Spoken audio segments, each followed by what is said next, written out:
I'm going to give you a quick, honest review of a product that I just got a hold of.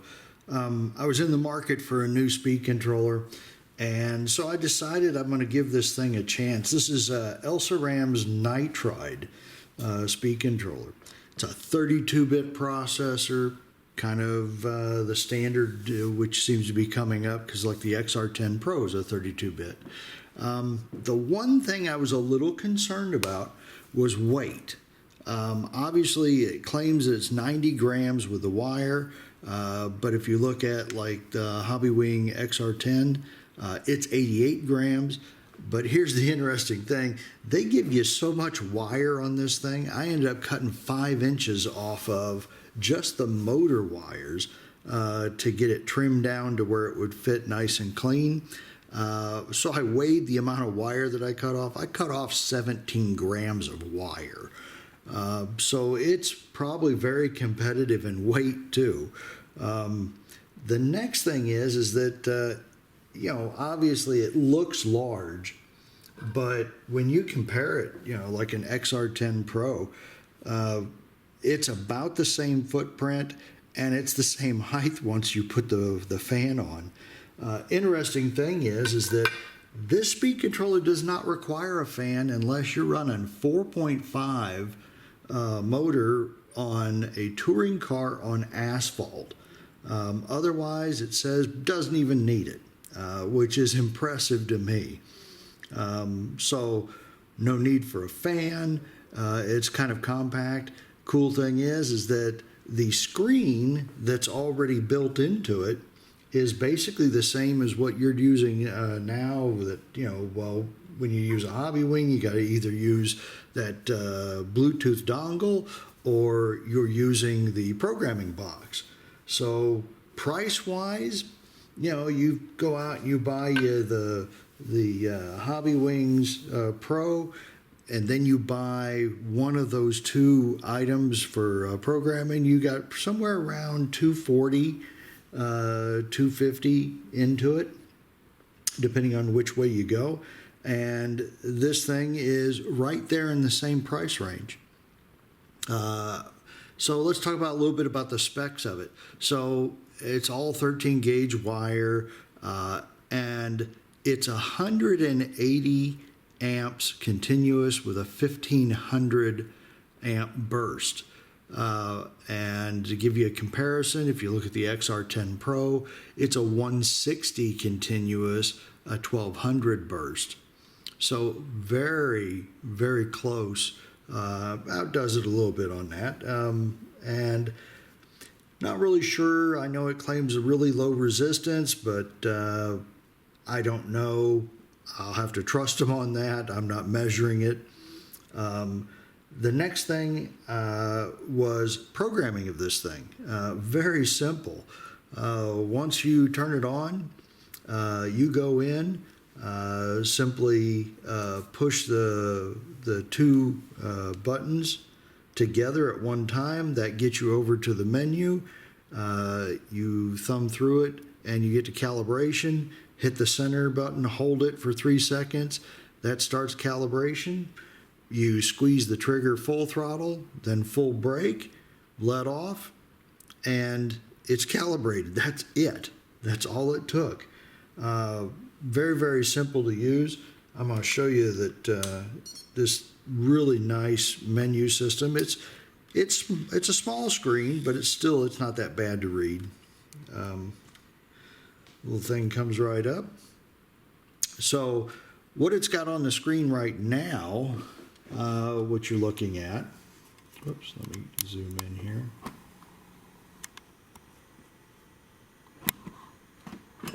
Get focused here. Nothing ever goes that simple, does it? All right, there we go. So what you're looking at on the screen right now, clearly it is given a temperature. It's telling me it's in blinky mode.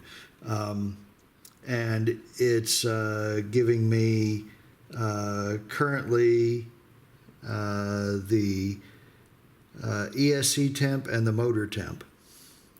And obviously this isn't running right now, so nothing was going on. There's no events in the system.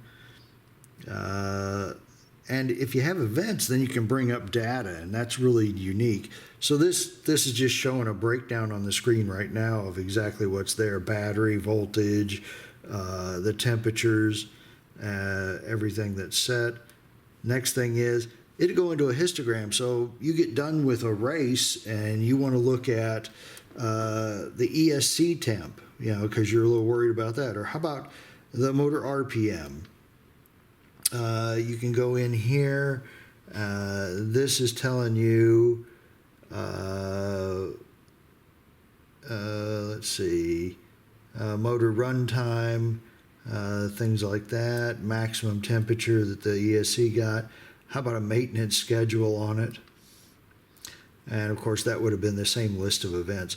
So, like I was saying before, if you hold the two buttons together, it takes you into the setup menu. So this is what you'd normally have to get out your dongle and then your phone and then connect on most of your other ESCs, or get out your program box and do.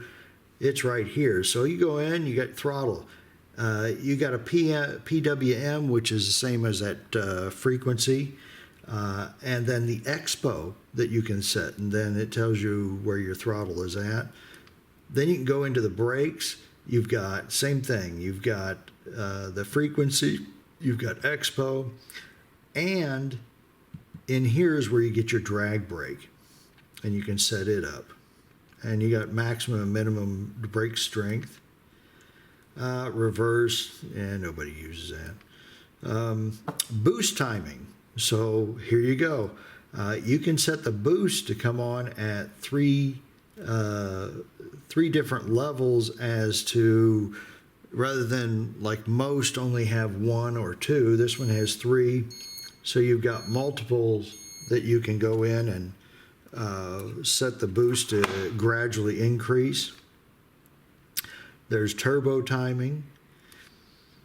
Then the Hall effects angle sensor, you can go in and you can adjust on that to get it a little smoother.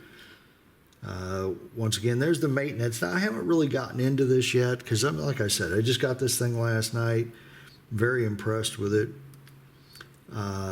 Then here's the protection. So this is the cutoff voltages, the temperatures, to keep everything so it doesn't get damaged. And the last thing is, here's that calibration menu. Real simple from here. Press and hold that center button 3 seconds. That puts it in calibration mode. Squeeze the trigger, push the brake, push it again, you're done. I mean, it was that simple. And then we're at the profiles, which I haven't got any set. So then we're back to the same menu again, so we'll get out of that. And we're back to the main menu by pressing both buttons together. And I'm going to demonstrate something that happened to me last night. So it's got a diagnostic mode, which really had no idea what to expect out of this. This is interesting. So last night, I get this whole thing hooked up, get it ready to go, and it was calibrated, working great, got ready to run the first race. Nothing was working, couldn't understand it. And it was a sensor wire issue. So I'm going to make a sensor wire issue happen here.